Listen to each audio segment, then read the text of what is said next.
खास चर्चा के लिए हमारे साथ हैं उपभोक्ता मामले सचिव रोहित सिंह। सर, सबसे पहला सवाल, किस तरह के डार्क पैटर्न हैं और जो आपने 9 चिन्हित किए हैं, क्या इससे ज़्यादा भी हो सकता है?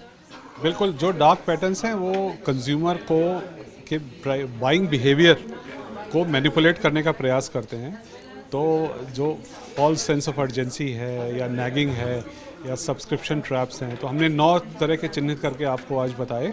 इसके ज़्यादा भी हो सकते हैं। कोई भी ऐसा प्रोसेस जिससे उपभोक्ता की चॉइस मैनिपुलेट हो रही है, that is called a dark pattern. आपने कहा कि लगभग 97% यानी कि जो पॉपुलर वेबसाइट्स हैं उनके 97% कम से कम एक डार्क पैटर्न का इस्तेमाल तो कर रहे हैं।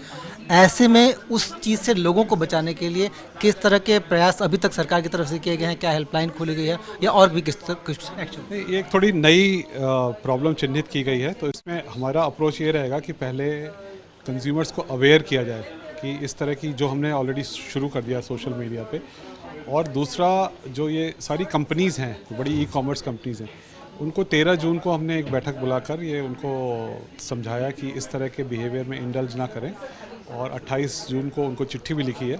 अगर इसके बाद भी वो इस तरह की कोई गतिविधि करते हैं तो जो लीगल प्रोविजंस हैं उसके तहत एक्शन लिया जाएगा। सर, अब बात करते हैं दाल की। दाल की कीमतें लगातार बढ़ रही हैं, कई सारे स्टेप सरकार ने लिए हैं। कुछ जगहों पे ऐसा दिख रहा है कि कीमतें कम हो रही हैं, लेकिन रिटेल में अभी तक वो असर देखने को नहीं मिल रहा। इसको लेकर और इम्पोर्ट की अभी तक क्या स्थिति है?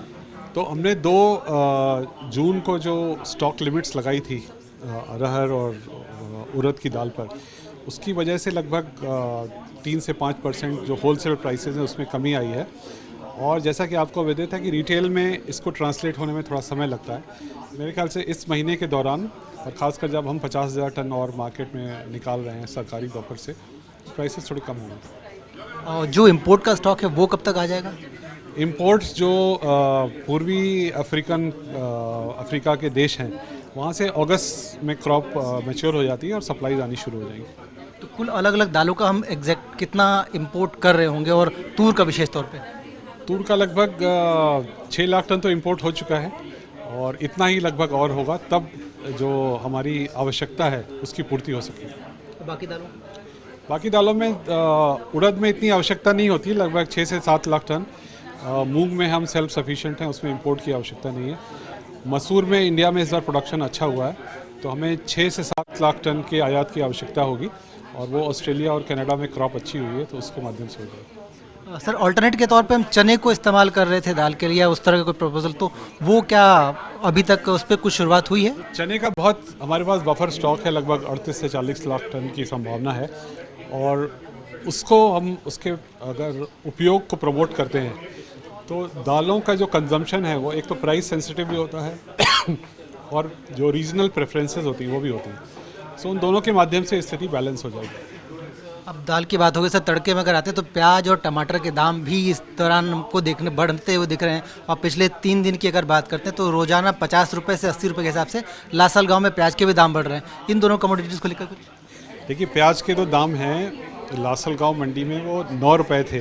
वो किसानों की जो कॉस्ट होती है ना प्रोडक्शन की, उससे भी कम थे। अब वो रीजनेबल लेवल पे आ गए हैं और सरकार भी उसका बफर क्रिएट कर रही है। 3 लाख टन में से 1.5 लाख टन लगभग हमारे पास आ चुका है कल तक, और हम 3 लाख टन का बफर पूरा कर लेंगे। तो इससे जो फेस्टिवल सीज़न है उसके दौरान प्राइसेस को स्टेबल करने में सहायता मिलेगी। और टमाटर की कीमतें थोड़ी बढ़ी हुई हैं, और ये जैसा मैंने प्रेजेंटेशन में भी बताया कि इसकी एक एनुअल सीजनैलिटी होती है, और हर वर्ष इस समय प्राइसेस बढ़ी होती हैं।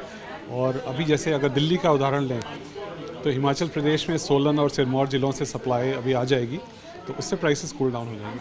धन्यवाद सर से बात करने के लिए।